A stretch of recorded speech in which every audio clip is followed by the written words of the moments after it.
नमस्कार, स्वागत है आप सभी का। आपके साथ मैं हूं पुनीत। खबरों की शुरुआत करते हैं। आज 17वीं लोकसभा के लिए पहले चरण की वोटिंग हुई। पहले चरण में 20 राज्यों की 91 लोकसभा सीटों पर मतदान संपन्न हो गया। आज 91 सीटों के लिए 14 करोड़ से ज्यादा मतदाताओं ने मताधिकार का प्रयोग किया। इसमें 1279 प्रत्याशियों के भाग्य का फैसला होना है। बस्तर में आज पहले चरण के लिए मतदान सुबह 7 बजे से शाम 3 बजे तक चला। दंतेवाड़ा, बीजापुर, कुंटा, नारायणपुर विधानसभा क्षेत्र में सुबह 7 से 3 बजे तक मतदान की प्रक्रिया चली। तो 4 विधानसभा क्षेत्रों कोंडागांव, बस्तर, जगदलपुर, चित्रकूट में सुबह 7 से 5 बजे तक मतदान चला।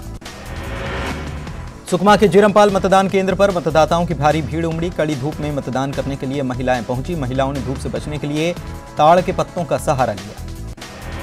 सुकमा के मरई, गुढ़ा और बंडा में लोकतंत्र की अनोखी तस्वीर देखने को मिली। यहां पर जुगाड़ से मतदान केंद्र बनाया गया। बस्तर लोकसभा से बीजेपी प्रत्याशी बैदूराम कश्यप ने भी अपना वोट डाला।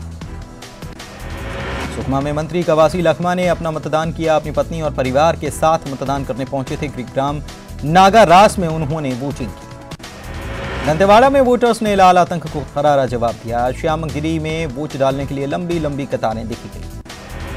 कीर्ति कर्मा ने फरसपाल में अपने मताधिकार का प्रयोग किया। दंतेवाड़ा में बुजुर्ग मतदाताओं में खासा उत्साह देखा गया। बुजुर्गों ने लाइन में लगकर वोट डाला। नारायणपुर में महिलाओं में मतदान को लेकर उत्साह देखा गया। महिलाएं छोटे बच्चों को लेकर वोट डालने पहुंची। बस्तर में इस बार युवा मतदाताओं ने भी बढ़ चढ़कर मतदान में हिस्सा लिया। युवा उत्साहित नजर आए। नारायणपुर कलेक्टर पीएस इल्मा ने नया पारा मतदान क्रमांक में लाइन में लगकर मतदान किया। मतदान के बाद उन्होंने सेल्फी जोन में सेल्फी ली। पूर्व मंत्री केदार कश्यप ने भनपुरी में मतदान केंद्र में मतदान किया और लोगों से वोट किया। बस्तर में युवा वोटर्स ने भी न्यूज 18 की मुहिम बटन दबाओ देश बनाओ का समर्थन किया। जगदलपुर में मतदान को लेकर नक्सल प्रभावित क्षेत्रों की महिलाओं में गजब का उत्साह देखा गया। दिहारी पारा से पैदल चलकर महिलाएं अपने दुधमुहे बच्चों के साथ मतदान केंद्र पहुंची। बस्तर लोकसभा से कांग्रेस प्रत्याशी दीपक बैज ने भी मतदान किया। चित्रकूट विधानसभा की गढ़िया मतदान केंद्र पर परिवार के साथ वो मतदान करने पहुंचे। सुकमा में वोटिंग को लेकर लोगों में गजब का उत्साह देखा गया। लोगों में नक्सलियों का कोई खौफ नजर नहीं आया। नक्सली नारों को रौंदते हुए महिलाएं 12 किलोमीटर पैदल चलकर मतदान करने पहुंची। जगदलपुर में भी मतदान भारी संख्या में देखा गया। वोट डालने के लिए पोलिंग बूथों पर लोग पहुंचे। दूर दूर से वोटर यहां पर आए। मतदान का जज्बा उम्र के आड़े भी नहीं देखा गया। कोंडागांव में चलने में लाचार बुजुर्ग ने दूसरे का सहारा लेकर मतदान किया। दंतेवाड़ा के कलेक्टर टोपेश्वर वर्मा ने परिवार के साथ मतदान केंद्र पहुंचकर मतदान किया। प्रथम चरण के मतदान के तहत बस्तर के बीजापुर में भी मतदान करने के लिए बड़ी संख्या में मतदाता अपने घर से बाहर निकलकर मतदान केंद्र पहुंचे। इस इलाके में माओवादियों ने चुनाव का बहिष्कार करने की अपील कर रखी थी। नक्सल प्रभावित सुकमा में मतदान जमकर हुआ। झलियारास में मतदान केंद्र पर वोटर्स की लंबी कतार। सुकमा में इस बार भी महिला मतदाताओं के लिए संगवारी बूथ बनाया गया था, जहां पर महिला मतदाताओं ने आसानी से अपना वोट डाला। इस बूथ पर सभी कर्मचारी महिलाएं थे। लोकसभा चुनाव के लिए मतदान से पहले पोलिंग बूथों पर मॉक पोल किया गया। विभिन्न उम्मीदवारों के मतदान अभिकर्ताओं ने स्वयं मतदान करके इस बात की पुष्टि की कि मतदान सुचारू रूप से चलेगा। बस्तर लोकसभा चुनाव की मॉनिटरिंग रायपुर में मुख्य निर्वाचन पदाधिकारी सुब्रत साहू ने खुद की। बता दें कि रायपुर में बने कंट्रोल रूम से साहू ने बस्तर के तमाम जगहों पर हो रही पोलिंग पर नजर रखी।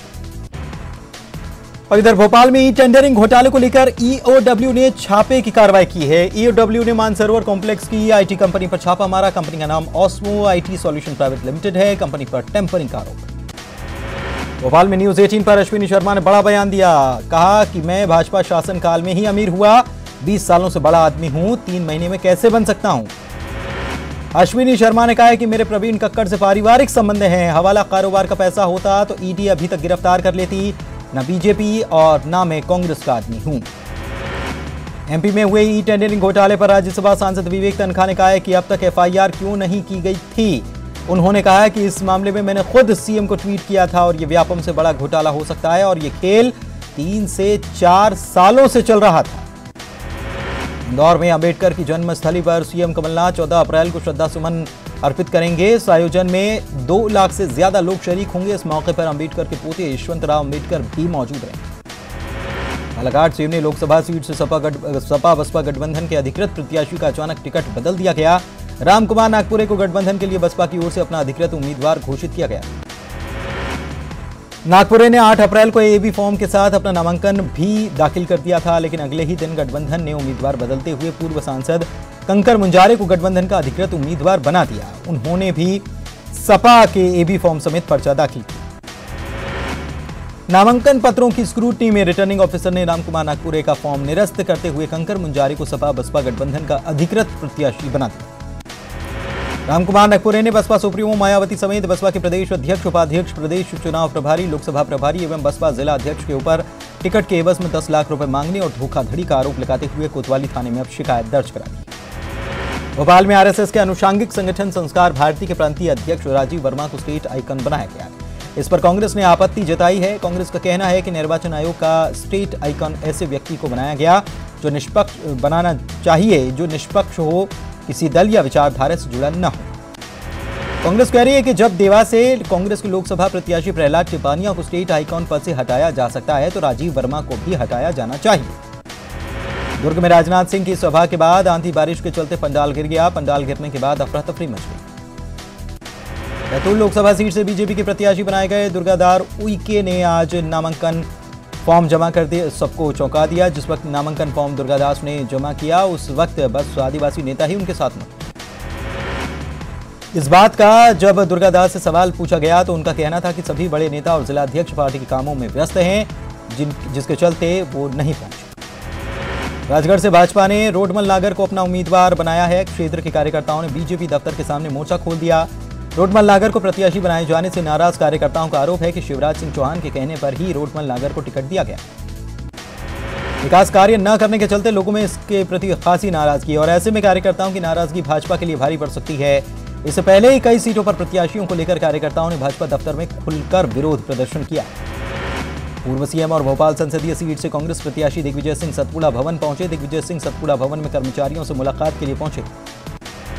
होशंगाबाद में चुनाव से पहले कांग्रेस को बड़ा झटका लगा है। साधना स्थापक ने हाथ छोड़ कमल अपना लिया है। वे नेता प्रतिपक्ष गोपाल भार्गव के सामने बीजेपी में शामिल हुए। इंदौर में प्रवीण कक्कड़ की याचिका पर सुनवाई हुई। प्रवीण कक्कड़ की तरफ से कपिल सिब्बल पहुंचे थे बहस के लिए। बता दें कि कक्कड़ ने आयकर विभाग के खिलाफ याचिका लगाई। कांग्रेस ने गृह मंत्री राजनाथ सिंह को पत्र लिखकर राहुल गांधी की सुरक्षा को लेकर अपनी चिंता जताई है। कांग्रेस ने राहुल गांधी की जान पर खतरा बताया। कांग्रेस नेता नवजोत सिंह सिद्धू लोकसभा चुनाव प्रचार के लिए एक दिवसीय दौरे पर छत्तीसगढ़ पहुंचे। रायपुर एयरपोर्ट पर मीडिया से बात करते हुए सिद्धू ने अपने ही अंदाज में केंद्र सरकार पर निशाना साधा। सिद्धू ने कहा कि केंद्र की मोदी सरकार झूठ के पुलिंदों पर खड़ी है। मंदसौर में दो पक्षों में तनाव के बाद जमकर विवाद हुआ और एक पक्ष ने दूसरे पक्ष के घरों और वाहनों में तोड़फोड़ की। घटना के बाद पुलिस ने इलाके में अतिरिक्त पुलिस बल तैनात कर दिया। घटना के बारे में बताया जा रहा है कि पहले रेप की वारदात सामने आई थी, जिसके बाद एक पक्ष के लोगों ने दूसरे पक्ष के लोगों पर हमला बोल दिया। स्थानीय लोगों का कहना है कि बिना वजह उनको निशाना बनाया गया। पुलिस ने तोड़फोड़ करने वालों के खिलाफ मामला दर्ज कर लिया है। भोपाल के हबीबगंज रेलवे क्रॉसिंग पर बने सावरकर सेतु ब्रिज में दरारें आ गई। बताया जा रहा है कि पुल 3 साल पहले 100 करोड़ की लागत से बनाया गया। छतरपुर में ट्रैफिक आरक्षक पर रौब झाड़ने और दुकानदार की पिटाई करने का आरोप लगा है। पीड़ित का आरोप है कि उसने अपनी बाइक सड़क के किनारे खड़ी की थी और इस बात को लेकर उसका विवाद ट्रैफिक आरक्षक से हो गया। इस विवाद के बाद आरक्षक ने उसकी पिटाई कर डाली। पिटाई के विरोध में स्थानीय दुकानदारों ने चौक बाजार को बंद कर पुलिस के खिलाफ नारेबाजी शुरू कर दी। गुना में शादी के नाम पर 90,000 रुपए की ठगी करने वाले लुटेरी दुल्हन और उसकी मां को पुलिस ने गिरफ्तार कर लिया। दिनेश के मुताबिक उसकी शादी तय हुई थी। इसके लिए उसने दुल्हन की मां को 90,000 रुपए दिए थे और शादी के लिए वे मंदिर जा रहे थे। तभी दुल्हन ने उल्टी का बहाना किया और वाहन से उतरकर बाइक से भाग निकली। पीड़ित दिनेश ने पूरे मामले की शिकायत पुलिस से की। पुलिस ने फोटो के आधार पर युवती और उसकी मां की तलाश की और दोनों को गिरफ्तार कर लिया गया। नीमच मंडी में एजेंट सक्रिय हैं जो किसानों को लालच देकर ठग रहे हैं। प्रशासन खामोश।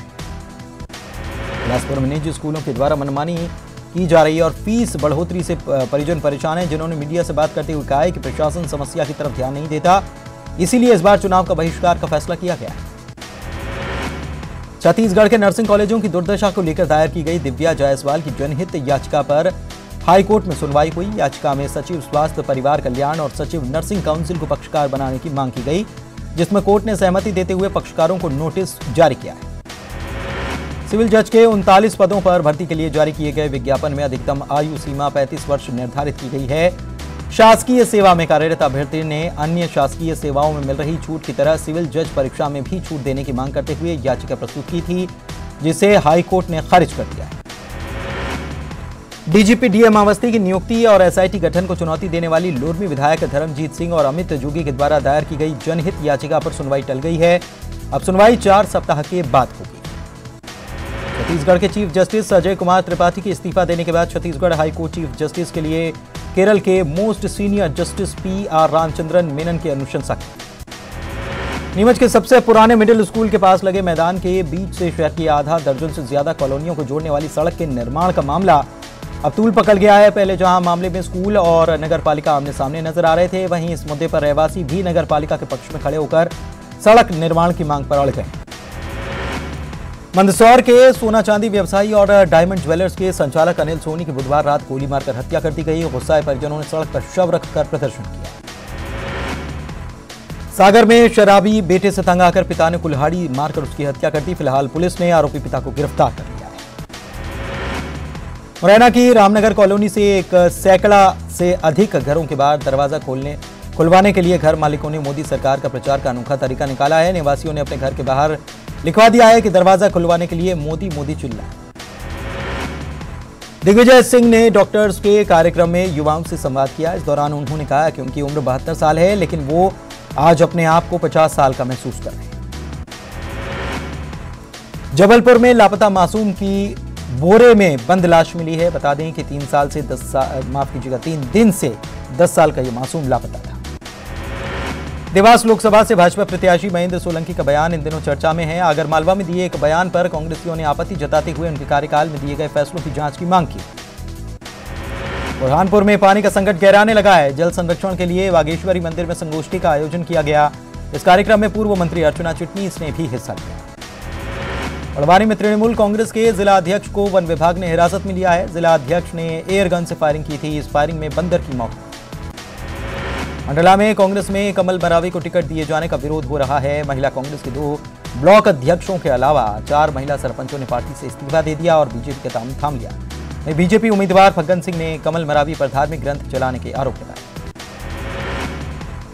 मंडला डिंडौरी लोकसभा के बीजेपी प्रत्याशी फग्गन सिंह कुलस्ते पर कांग्रेस ने आचार संहिता के उल्लंघन के आरोप लगाए हैं। कांग्रेस ने निर्वाचन अधिकारी से मांग की है। कांग्रेस का कहना है कि फग्गन सिंह कुलस्ते बिना नंबर की गाड़ी का इस्तेमाल करें। सतना में गणेश सिंह के कार्यक्रम से कई बीजेपी नेता गायब रहे। बताया जा रहा है कि बीजेपी के कई स्थानीय विधायक गणेश की उम्मीदवारी से नाराज हैं। उधर गणेश सिंह कह रहे हैं कि उनको पार्टी के कार्यकर्ताओं और नेताओं का पूरा समर्थन है। पीएम मोदी के कोरबा दौरे में बदलाव किया गया है। पीएम मोदी 15 अप्रैल को नहीं आएंगे। अब पीएम 16 अप्रैल को कोरबा आएंगे, जहां वो ट्रांसपोर्ट नगर के इंदिरा स्टेडियम परिसर में आम सभा करेंगे। ई टेंडर घोटाले को लेकर पूर्व जल संसाधन मंत्री नरोत्तम मिश्रा ने कहा है कि जब 1 रुपए का भुगतान नहीं हुआ तो घोटाला कैसा। ई टेंडरिंग घोटाले को लेकर बीजेपी प्रदेश अध्यक्ष राकेश सिंह ने कहा है कि एफआईआर बदले की कार्रवाई। राजनांदगांव जिले के छुरिया के नागर कोहरा गांव में शादी के दौरान अफरा तफरी मच गई। दरअसल अचानक बच्चे, महिला और पुरुष को चक्कर के साथ उल्टियां होने लगी। आनन फानन में एम्बुलेंस बुलाई गई और बीमार लोगों को छुरिया सामुदायिक स्वास्थ्य केंद्र पहुंचाया गया। रायपुर में पूर्व एडीजी आरसी पटेल का निधन हो गया। बताएं कि दिल का दौरा पड़ने से आरसी पटेल का निधन हुआ। इधर भोपाल में दिग्विजय सिंह ने महिला कार्यकर्ताओं के साथ बैठक की और सभी कार्यकर्ताओं को के साथ संवाद किया और जिम्मेदारी दी कि वो अपने बूथ को मजबूत करें ताकि ज्यादा से ज्यादा वोट पार्टी के लिए पड़ सके। गुना में एसीसी कंपनी प्रबंधन ने बिना जानकारी दिए गार्ड की नौकरी कर रहे कई कर्मचारियों को नौकरी से हटाने का निर्देश जारी कर दिया। नाराज गार्ड्स का कहना है कि पहले तो कंपनी प्रबंधन ने उन पर दबाव बनाया कि वो 8 घंटे की जगह 12 घंटे ड्यूटी करें, और जब गार्ड्स ने 12 घंटे की ड्यूटी करने से मना कर दिया तब कंपनी ने यह कहकर लोगों को नौकरी से निकाल दिया कि उन्हें 41 लोगों की जरूरत है और बाकी लोग नौकरी छोड़ दें, जिसके बाद सभी कर्मचारी धरने पर बैठे। जयपुर के दीनदयाल बस स्टैंड पर एक दर्दनाक हादसा हो गया। यहां पर बस से गिरने से एक यात्री की मौत हो गई। हादसे की पूरी तस्वीर सीसीटीवी में कैद हो गई। युवक बस की छत पर सो रहा था, अचानक से वो नीचे जा गिरा। मृतक शिवपुरी जिले के बैराड़ का रहने वाला। बीजेपी के राष्ट्रीय अध्यक्ष अमित शाह कल से छत्तीसगढ़ में लोकसभा के रण में उतरेंगे। अमित शाह कल शाम 3 बजे रायपुर पहुंचेंगे और वहां से राजनांदगांव जाएंगे। राजनांदगांव के डोंगरगांव में भाजपा प्रत्याशी के पक्ष में वोट मांगेंगे। लोकसभा चुनावों के लिए पहले चरण का मतदान हुआ। पीएम मोदी ने सभी मतदाताओं से अपील करते हुए कहा है कि मेरी विनती है कि लोकतंत्र के इस महोत्सव में हिस्सा जरूर लें। और इसी के साथ इस बुलेटिन में इतना ही। नमस्कार।